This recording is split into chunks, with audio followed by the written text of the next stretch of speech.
সংঘাতের মাঝে বড় ঘোষণা, ভারত সহ বন্ধু দেশের জন্য হরমুজ খুলল ইরান, কিন্তু মার্কিন ইসরায়েলের জন্য বন্ধ থাকবে আপাতত। বিশ্বজুড়ে জ্বালানি সরবরাহে বাড়ছে উদ্বেগ।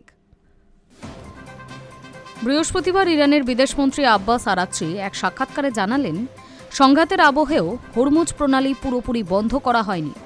ভারত, রাশিয়া, চীন, পাকিস্তান ও ইরাকের মতো বন্ধু দেশগুলির জাহাজ চলাচলে অনুমতি দেওয়া হয়েছে।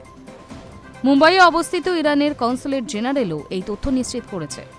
তাদের পোস্টে বলা হয়, এই দেশগুলির জাহাজ নিরাপদে প্রণালী পারাপার করতে পারবে, কোনো সমস্যা হবে না। সব দেশের জন্য এই ছাড় নেই। আরাকচি স্পষ্ট জানিয়ে দিয়েছেন, মার্কিন যুক্তরাষ্ট্র, ইসরায়েল এবং সংঘাতে জড়িত কিছু উপসাগরীয় দেশের জাহাজকে এই প্রণালী ব্যবহার করতে দেওয়া হবে না। বিশ্বের অন্যতম গুরুত্বপূর্ণ এই সামুদ্রিক পথ ঘিরে উদ্বেগ বাড়ছে আন্তর্জাতিক মহলে। রাষ্ট্রসংঘের মহাসচিব অ্যান্তোনিও গুতেরেস ইতিমধ্যেই হরমুজ প্রণালী খুলে দেওয়ার আহ্বান জানিয়েছেন। তার কথায়, দীর্ঘদিন প্রণালী বন্ধ থাকলে তেল, গ্যাস এবং সার সরবরাহ মারাত্মকভাবে ব্যাহত হবে, যা বিশ্বজুড়ে কৃষি মরশুমের ওপর বড় প্রভাব ফেলতে পারে। এই পরিস্থিতিতে সাধারণ মানুষ ভয়াবহ অনিশ্চয়তার মধ্যে দিন কাটাচ্ছেন। রাষ্ট্রসংঘ প্রভাব কমানোর চেষ্টা করছে বলে আশ্বাস দেন গুতেরেস।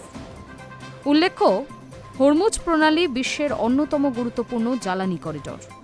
সৌদি আরব, সংযুক্ত আরব আমিরশাহী, কাতার, কুয়েত, ইরাক, বাহরিন এবং ইরান সহ একাধিক দেশ এই পথ দিয়ে তেল ও তরল প্রাকৃতিক গ্যাস রফতানি করে। এই পথের ওপর নির্ভরশীল বড় ক্রেতাদের মধ্যে রয়েছে ভারত, চীন, জাপান ও দক্ষিণ কোরিয়া। মোট পরিবাহিত জ্বালানির প্রায় ৬৯% যায় এই দেশগুলিতে। রিপোর্ট অনুযায়ী ভারতের প্রায় ৪০% অপরিশোধিত তেল এবং ৫৪% এলএনজি এই প্রণালী দিয়েই আমদানি হয়। ফলে সাময়িক অবরোধের জেরে বিশ্ববাজারে তেলের দাম বেড়েছে, ব্যাহত হয়েছে সরবরাহ শৃঙ্খলও। উল্লেখ্য, গত ২৮শে ফেব্রুয়ারি থেকে চলছে ইরানের সঙ্গে আমেরিকা এবং ইসরায়েলের যুদ্ধ। ইরানের নতুন সুপ্রিম লিডার মোস্তাফা খামেনেই স্পষ্ট জানিয়ে দিয়েছেন, হরমুজ অবরুদ্ধ করে গোটা বিশ্বের ওপর আরও চাপ বাড়িয়ে যাবে তেহরান। তার জেরে গোটা বিশ্বে তেল এবং গ্যাস সরবরাহ একেবারেই বন্ধ হয়ে যাবে।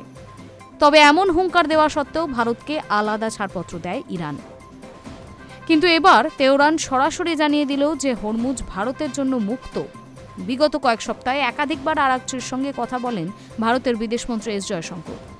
শুধু তাই নয়, ইরানের প্রেসিডেন্ট পেজেশকিয়ানের সঙ্গেও কথা বলেন ভারতের প্রধানমন্ত্রী নরেন্দ্র মোদী। গোটা বিষয়টিকে ভারতের বিরাট কূটনৈতিক সাফল্যতা বলেই মনে করছে আন্তর্জাতিক মহল। Hi news network.